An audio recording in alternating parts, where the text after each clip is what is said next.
Saludos amigos, gracias por acompañarnos una vez más a esta nueva entrega de Pulso Nacional, su revista semanal de noticias. Agradecemos a los que nos siguen a través de BTV, Canal 36 y todas las frecuencias de cable a nivel nacional, y los que nos siguen también a través de las redes sociales como Pulso Nacional TV. Hoy tendremos una interesante entrevista con Lady Blanco, quien es la coordinadora nacional de participación ciudadana. Vamos a una pausa y regresamos de inmediato con el pulso de las noticias.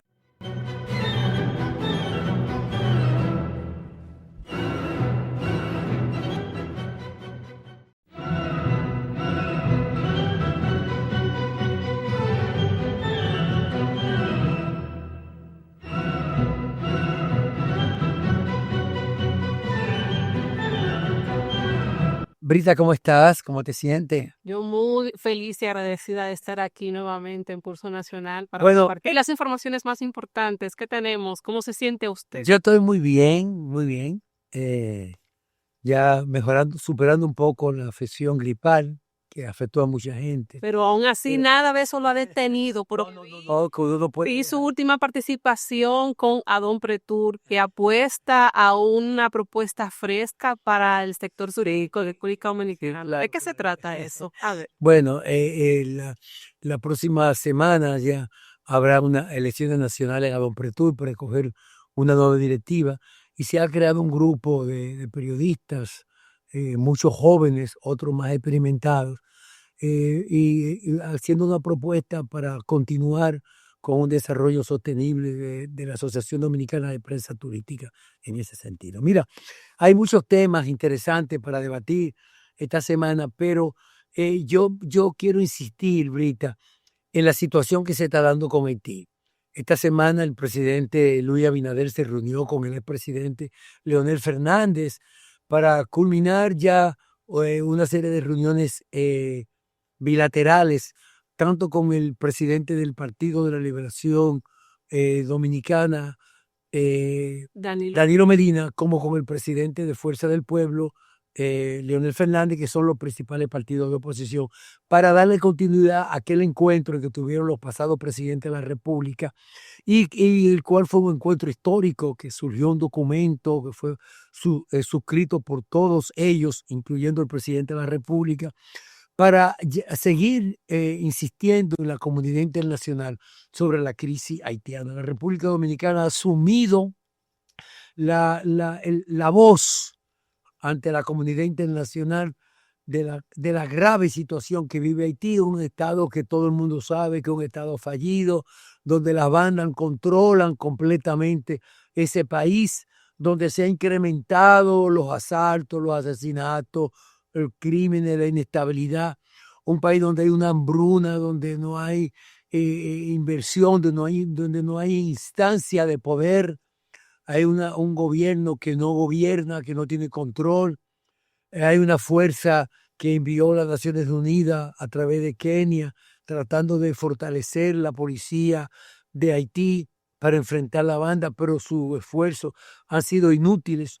Entonces es necesario ya de que la comunidad internacional asuma un compromiso mucho más intenso y promueva ya enfrentar definitivamente la violencia que hay en Haití y el control que tienen las bandas sobre ese país. Ya es por 16 ocasiones la República Dominicana ha asistido a los foros internacionales para reclamar el accionar de las Naciones Unidas ante la crisis desbordante de Haití, que va a afectar, no afecta solamente a Haití, afecta a toda la región, y por supuesto, uno de los principales afectados sería la República Dominicana.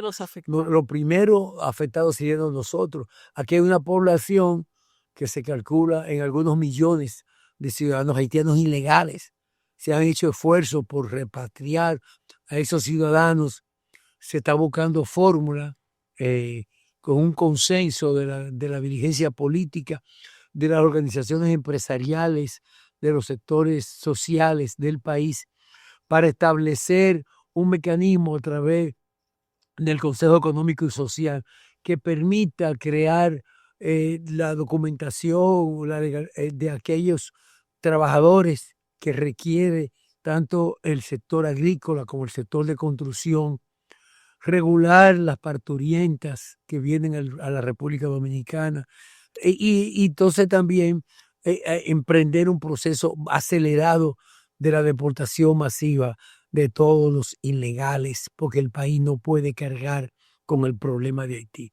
Y sobre todo buscar soluciones en el territorio haitiano que le permitan a esos ciudadanos poder desarrollarse Claro. y emprender un país, una situación de sostenibilidad económica. Lo que vemos es que por parte también de los líderes, los actuales líderes de Haití, no vemos ninguna locución pública donde ellos muestren preocupación y tampoco propuestas para precisamente solucionar estos problemas que es su propia gente, su familia, su economía, para que ellos puedan salir a flote. Sin embargo, dicen por ahí un dicho que es bueno que haya caos para que otros se puedan lucrar en ese sentido. Y debo mencionar también que lamentablemente en Juana Méndez, en Haití, hubo un desplome en un edificio que estaba en plena construcción que lamentablemente se desplomó y cobró la vida de 2 personas. Esto fue antes de ayer.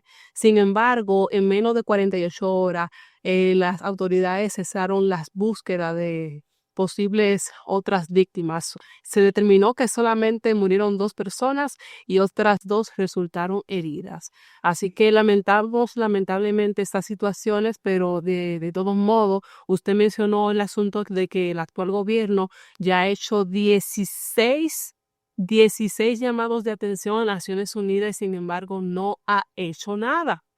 Pero veo bueno también la disposición que ha tenido el presidente de acercarse a los líderes opositores para buscar una solución positiva de este Sí, problema. la situación de Haití es explosiva. Ya más del 80% de la población está bajo el control de las bandas que son financiadas, que esto que quede claro, son financiadas con recursos y con armamento por sectores políticos, por sectores extranjeros que quieren aprovechar el caos para utilizar ese territorio para el narcotráfico, para una cantidad de cosas que realmente hay que enfrentar. Vamos a una pausa y regresamos de inmediato con nuestra invitada, Lady Blanco de Participación Ciudadana.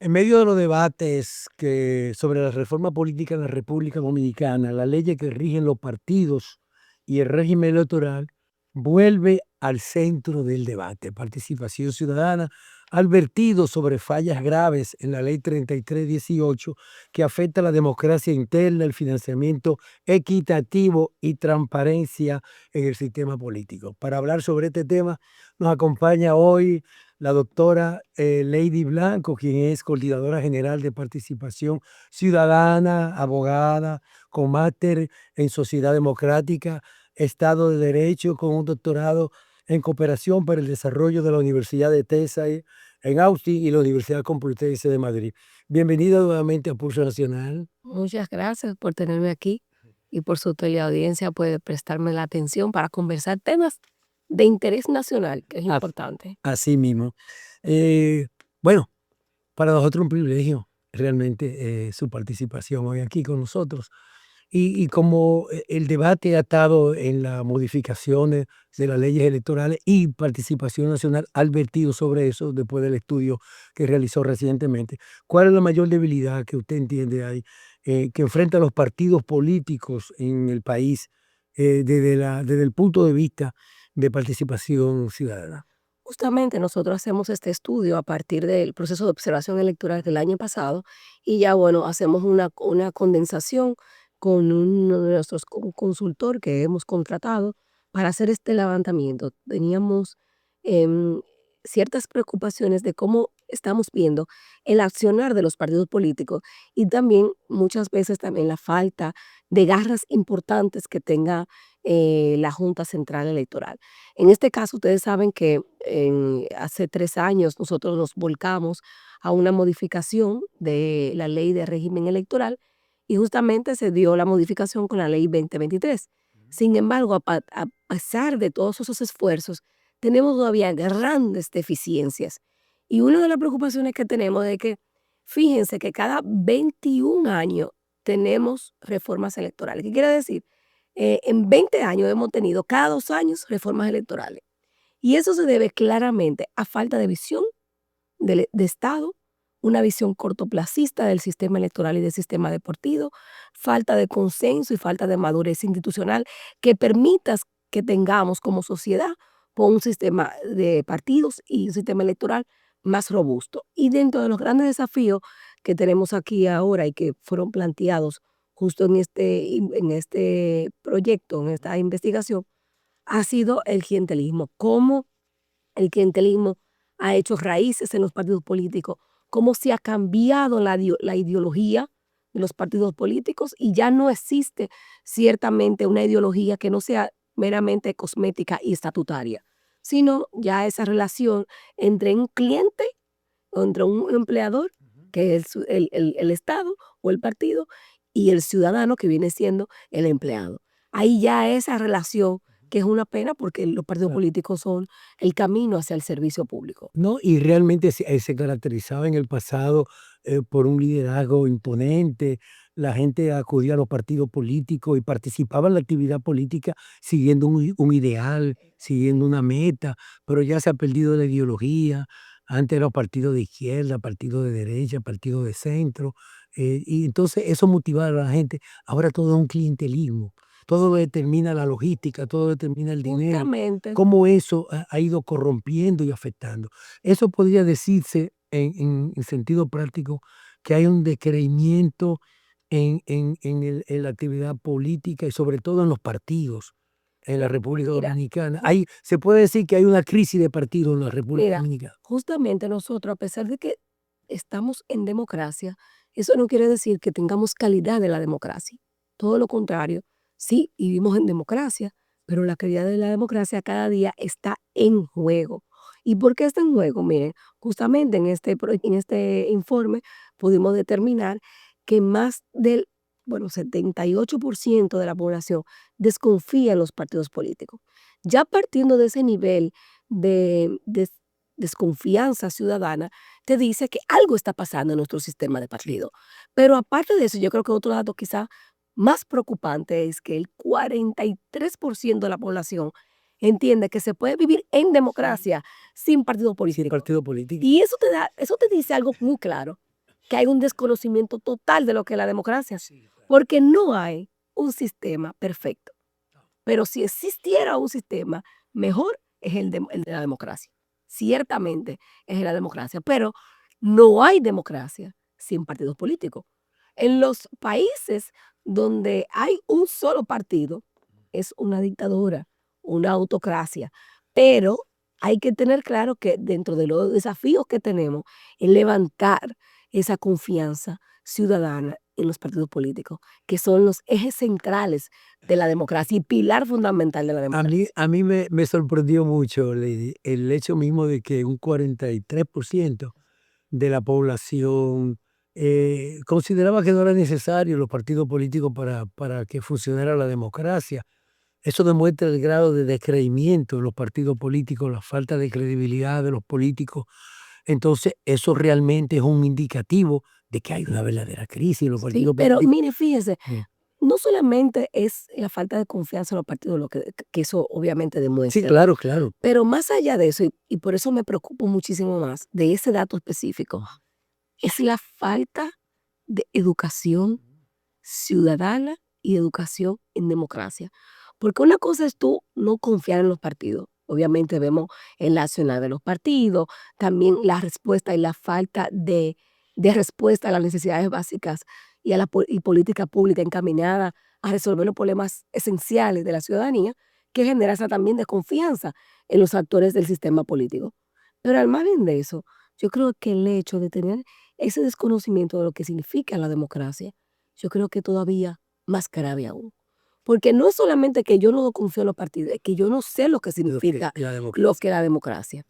Y fíjate que es tan preocupante que ya vemos que el sistema educativo dominicano tiene esa deficiencia grave porque no hay ni siquiera la materia básica que te pueda consolidar mínimamente el contexto de ser ciudadano. De ciudadano. El concepto ciudadano, el concepto de nacionalidad, el concepto de valores, eso se ha perdido mucho en la educación.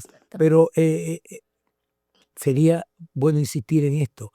O sea, si tú no sabes lo que es la democracia, tú no puedes reclamar tu derecho, tú no puedes Exactamente. cumplir con tus deberes. Así es. Entonces, es una debilidad tremenda que tiene varios responsables. Un responsable de la autoridad principalmente, de los partidos y del sistema general. ¿Cuáles son las debilidades o contradicciones más importantes que ustedes pudieron evidenciar en su estudio con relación a la ley 3318? Mira, lo primero es que una de las grandes debilidades es el costo altísimo de las campañas electorales. La democracia más cara de la región es la República Justamente Dominicana. aquí podemos identificar que si lo hacemos per cápita,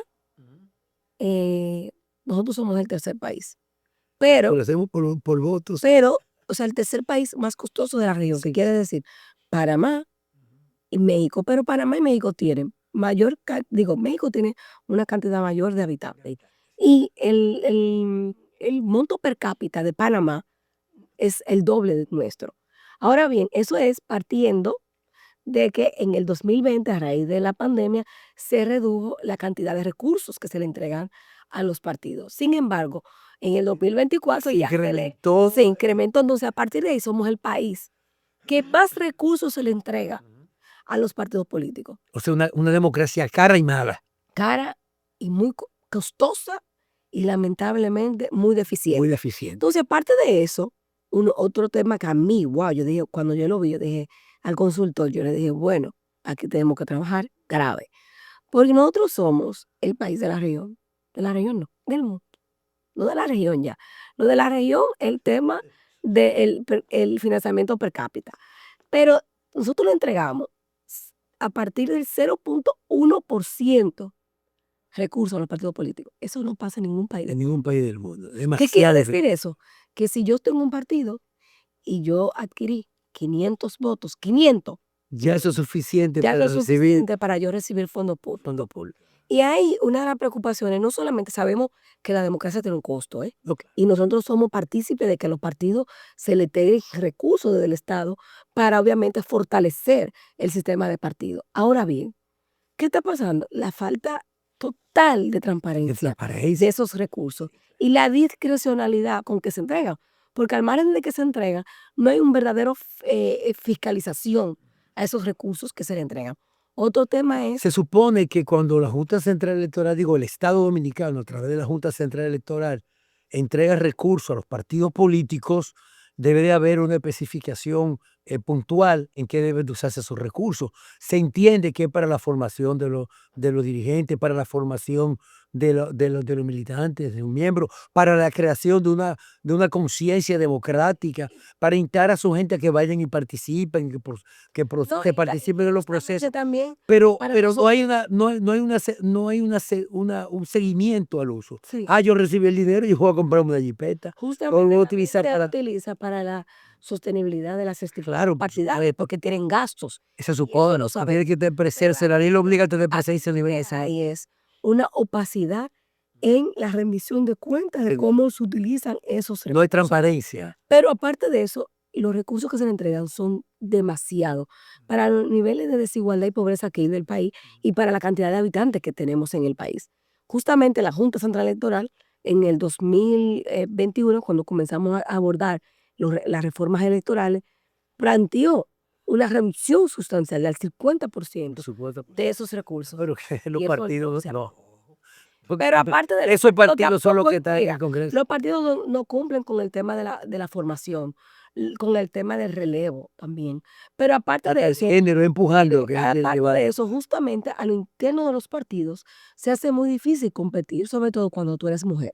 Porque ¿qué hacen los partidos? Le entregan los recursos a las mujeres obviamente, a las mujeres que no son las esposas de los líderes del partido, o a las que están muy enfocadas o tienen una relación muy cercana con algún líder del partido, a esas se le entregan recursos. A las que no le entregan recursos son a las líderes comunitarias, y cuando le entregan unos recursos para competir, se lo entregan 2 y 3 semanas antes. Que Y no ahí ya tiene de por para sí no hay hacer una... tiempo para competir. Pero tener campañas tan costosas en que un candidato presidencial puede gastar hasta más de 1.000 millones de pesos. Es un asunto en un país pobre y pequeño como Un candidato a senador, 100 millones de pesos, y dependiendo de la circunscripción, muchísimo más. Y esos son lo que sabemos. Ahí a diputados, 20 y 30 millones de pesos. Y lo penoso es que a regidor, que yo dije, wow, que tenemos que trabajar mucho en la conciencia de los partidos. A regidor, los regidores eran los líderes comunitarios, que se que lo supone que son los... hacían de manera voluntaria. Pero ahora no. Ahora no obstante que ellos tienen que pagar para incluirse en una candidatura. Y los partidos le cobran hasta 1 millón de pesos, hasta 1 millón de pesos para inscribirlos como candidatos, como regidor. Ya ustedes saben lo que debe gastar lamentablemente un diputado, un senador y un regidor para acceder al ejercicio del poder. ¿Por qué? Porque lo que pasaba antes era que los partidos políticos, cuando había ideología, aquel líder de la comunidad, el que conocía la interioridades de su partido, Ah, que había una afinidad y que era reconocido como un líder del partido. no, y además personas que tenían mucha ascendencia en la unidad, el profesor, el Claro. destacado médico, el deportista, esa persona, Al que llevaban como candidato. Ahora no. y era voluntario, o sea, no recibía salario ni nada. Pero mire, fíjese ahora, en diputados y senadores pasa lo mismo. A esos que eran los que tenían La ascendencia se decían. el aval social de la comunidad, ya esos no son los que están llevando los partidos. Ahora lo que los partidos llevan son los que tienen los recursos para competir. Por Y eso que muchas era veces dueño de banca de apuestas, vinculado a las bancas de la apuestas, banca de al apuestas, tema al escurridos, al narcotráfico, al lavado de activos. narcotráfico. Entonces, obviamente, por eso es que es tan costoso hacer y vivir dentro de la vida partidaria. Me gustaría que analizaran algunas de las modificaciones sugeridas para, desde el punto de vista de participación ciudadana, con relación a la ley 3318, pero eso después de esta pausa.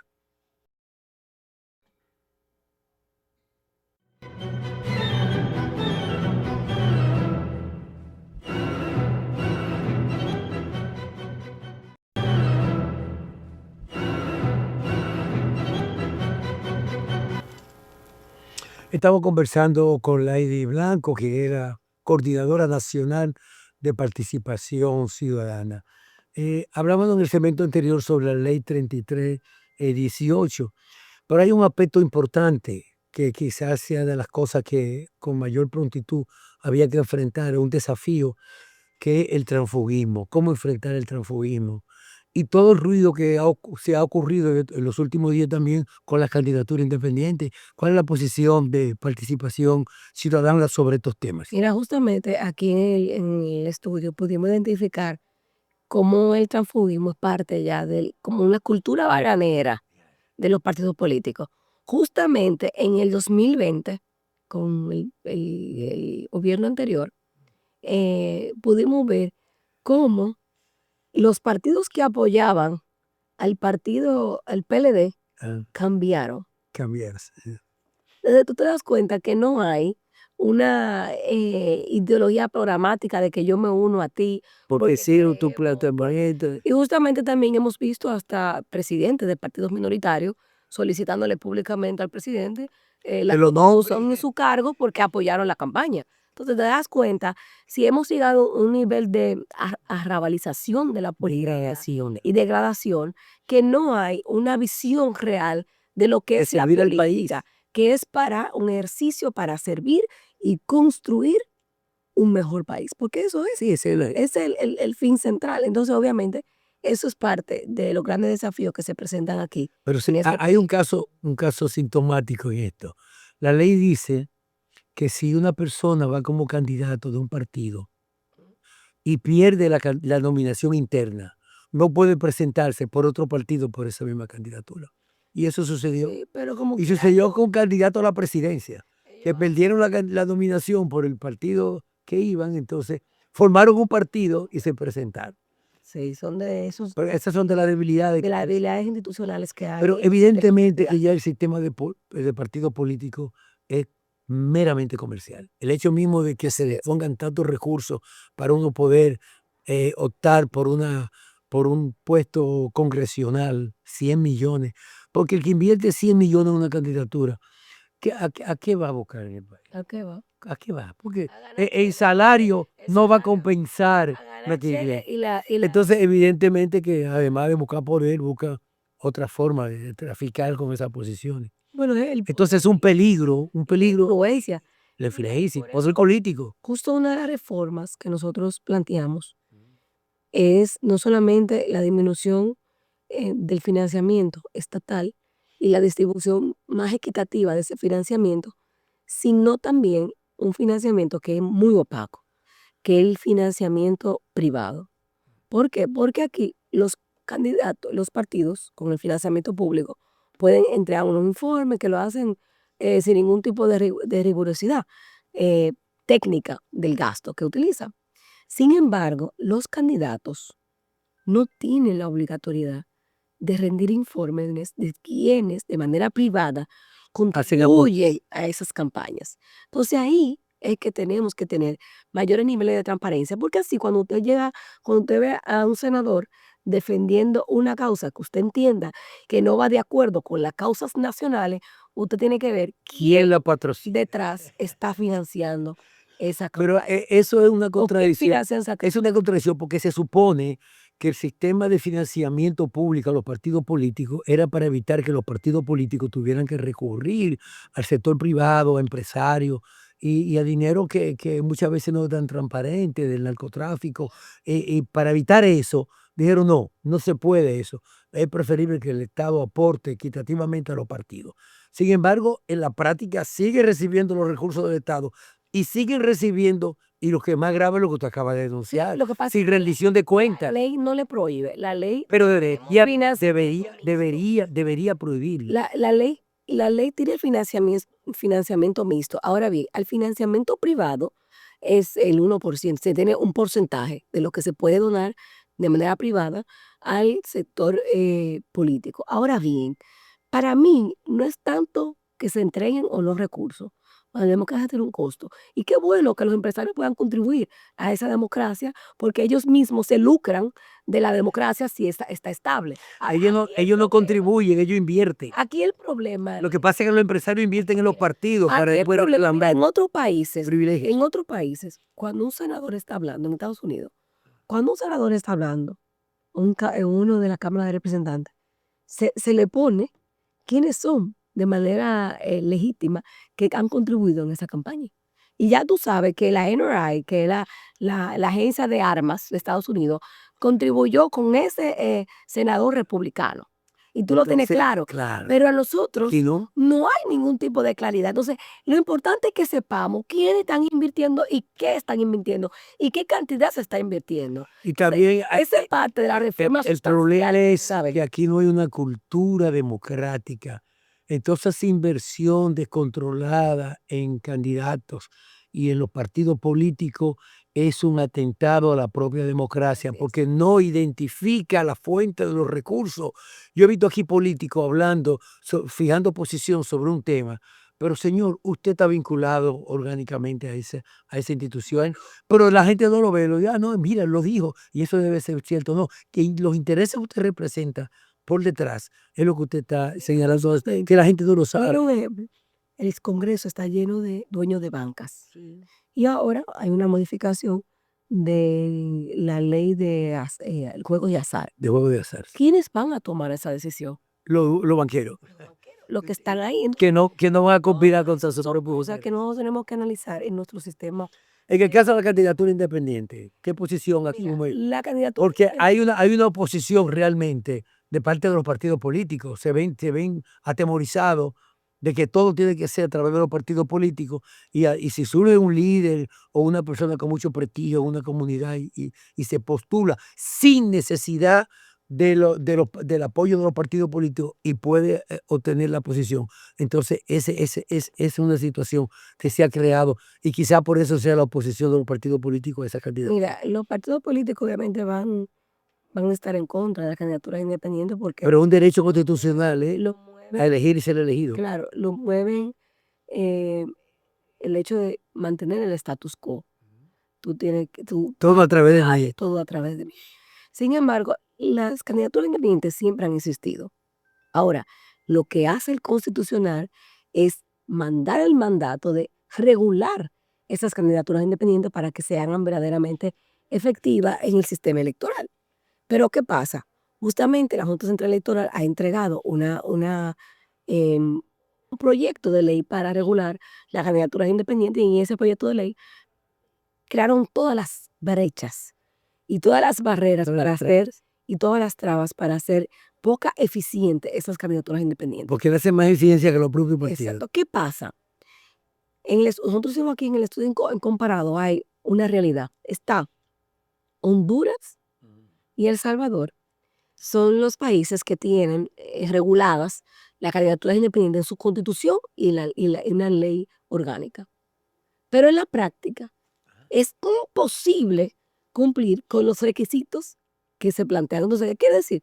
Que son puramente cosméticas.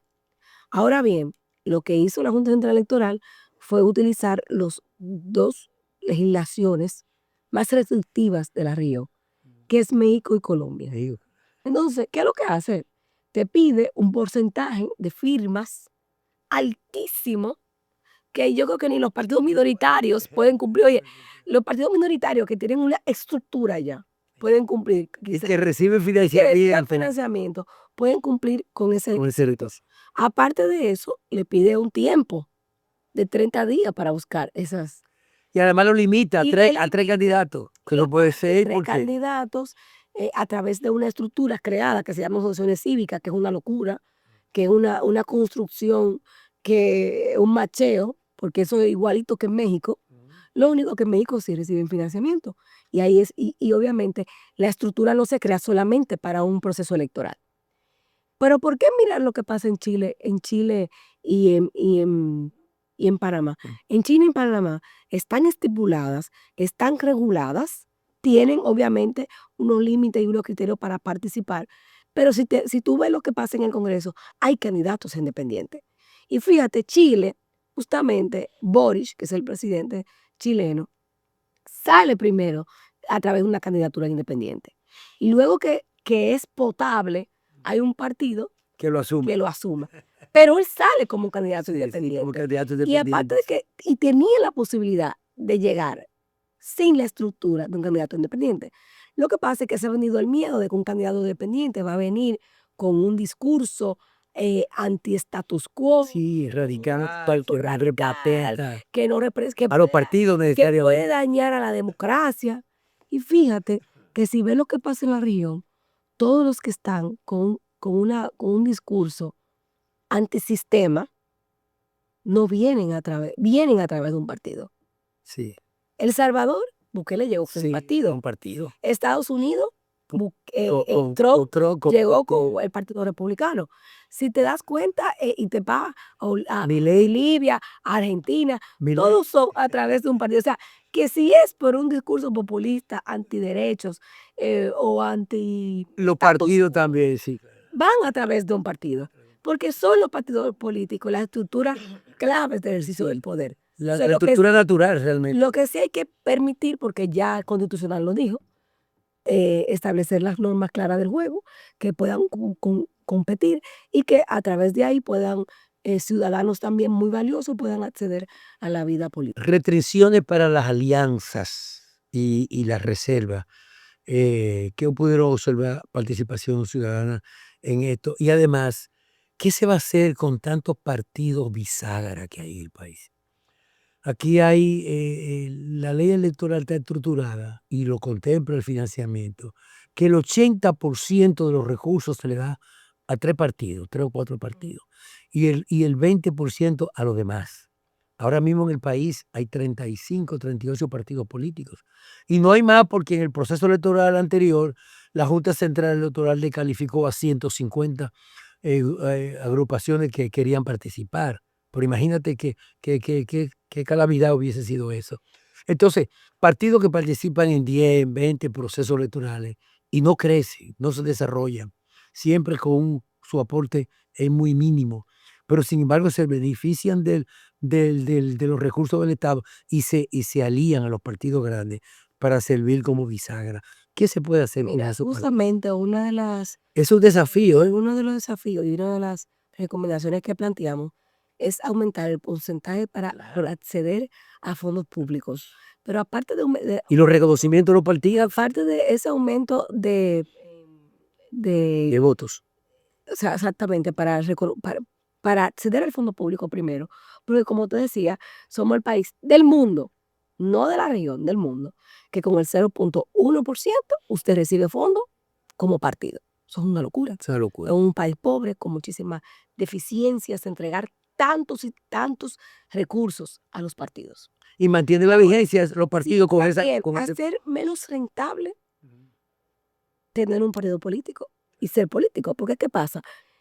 Le entregamos tantos recursos a los partidos sin ningún tipo de discrecionalidad, entonces obviamente es una forma de tú tener una empresa, que ya los partidos se han convertido en una empresa. Es una empresa familiar. Y muchas veces, y hay muchos de los partidos minoritarios que son empresas familiares. Claro, no, Estructura. no hay renovación de la Yo dirigencia. vivo de una empresa familiar que se llama un partido político.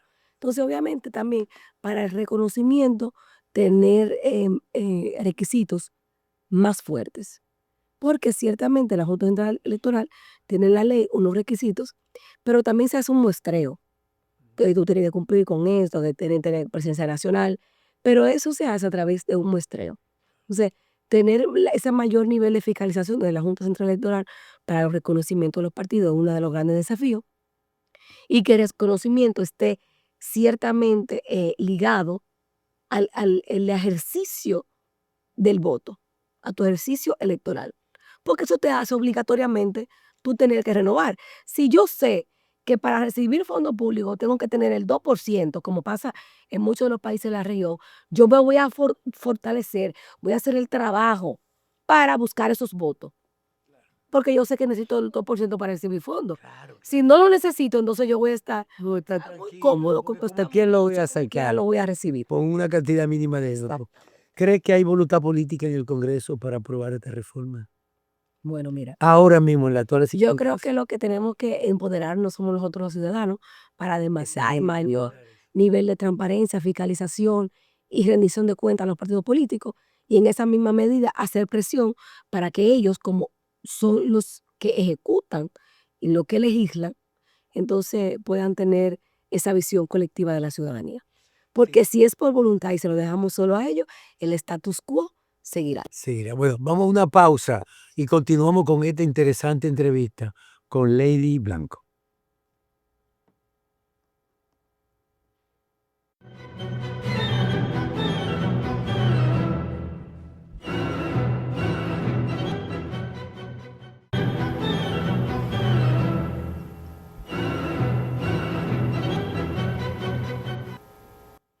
Participación ciudadana es el capítulo dominicano de Transparencia Internacional.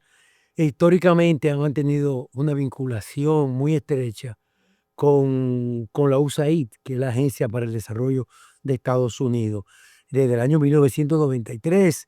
Y los últimos días, con el desmantelamiento de esta agencia, han surgido una serie de especulaciones de cómo a través de la agencia se financiaba mucho de las actividades de participación ciudadana y cómo eso comprometía la credibilidad de participación ciudadana.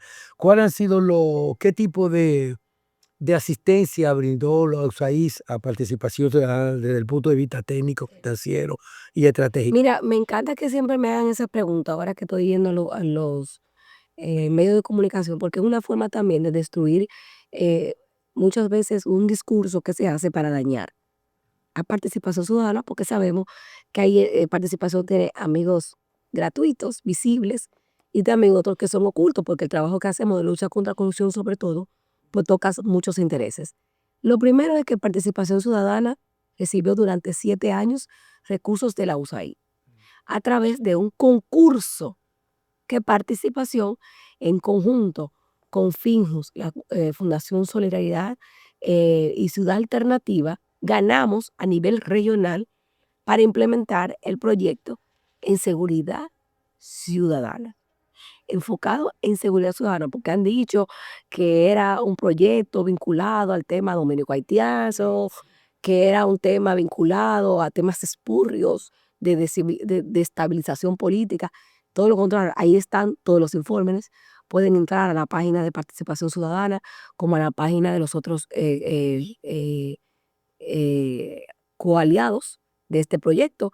Es un proyecto que se ejecutó durante 7 años, que terminó en el 2020. O sea que de 2020 nosotros no recibimos fondos de la USAID, porque ese proyecto no tuvo extensión. Justamente el proyecto tuvo una extensión a los 4 años, que nos dieron la extensión por los 3 años. Y en ese proyecto se trabajó todo el corredor Duarte para temas de seguridad ciudadana. Y de raíz de ese proyecto fue que se crearon las casas comunitarias de justicia. Hay 10 casas comunitarias de justicia que están en toda la geografía nacional, que trabajan el tema específico de dirimir conflictos en las comunidades, sin tener que ir al Poder Judicial como tal para, vamos a poner, ayudar un poco a condensar el sistema judicial. Y eso se hizo a través de la Casa Comunitaria de Justicia. Justamente los insumos que utiliza la reforma policial son a través de las investigaciones que hizo Participación Ciudadana en conjunto con esos colectivos sociales, tanto Finjus como Fundación Solidaridad y Ciudad Alternativa.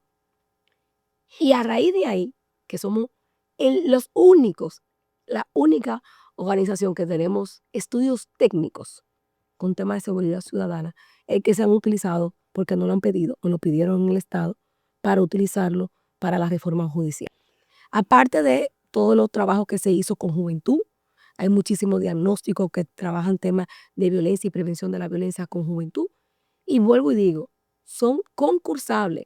No es que a nosotros nos llamaban, como han querido decir, que nos llaman para que tengamos recursos. No, nosotros concursamos y presentamos perfiles justamente ahora para que la sociedad dominicana sepa, estamos buscando esos recursos, no solamente con el Departamento de Estado de Estados Unidos, que estará trabajando tema anticorrupción también, sino con los diferentes organismos cooperantes. Presentamos perfiles para concursar. Justamente nosotros presentamos perfil para concursar en diciembre y perdimos, ganó otro organismo, y así estaremos siguiendo concursando porque no recibimos fondos públicos.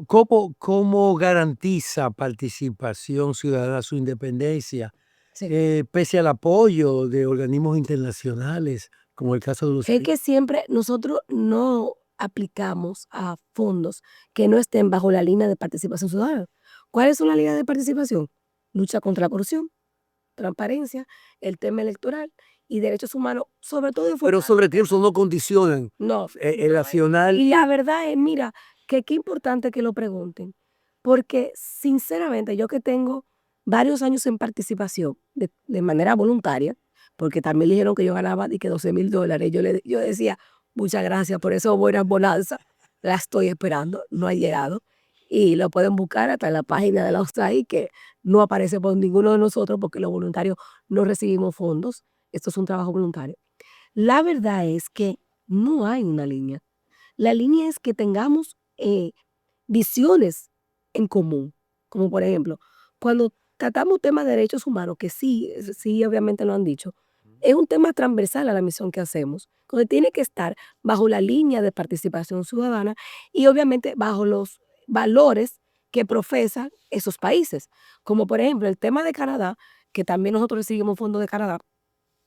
Ellos tienen valores en comunes con participación ciudadana.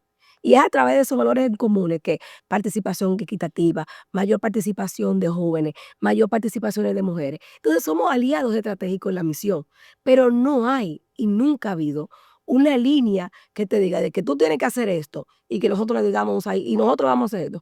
Eso no se maneja así. Entonces, ¿qué protocolo usa Participación Ciudadana para asegurar una rendición de cuenta de esos recursos? Mira, están todo en la página de participación.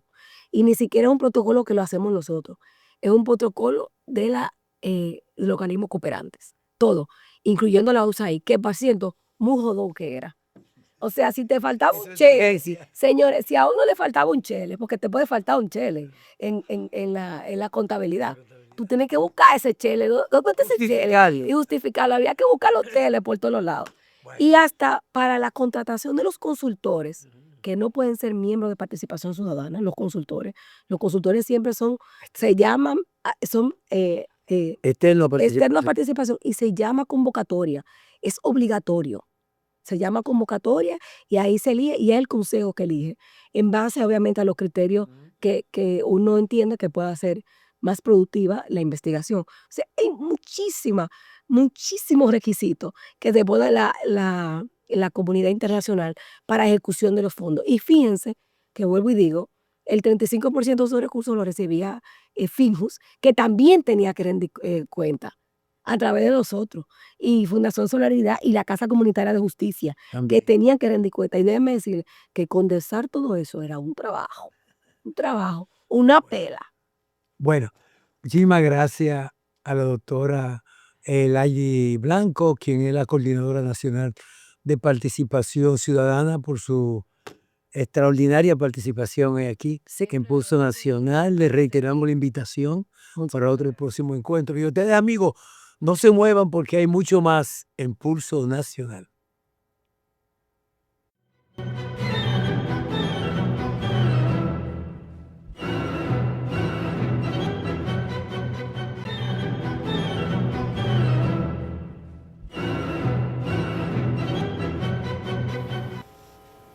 Bueno, ahorita lo que viene para esta semana indudablemente es la continuación de la discusión sobre el nuevo Código Penal, que después de 20 años aparentemente hay la voluntad política de que el Congreso lo conozca, junto a otras leyes orgánicas. También ha habido cierta resistencia de algunos partidos que dicen que por qué en ese código no se establecen las 3 causales.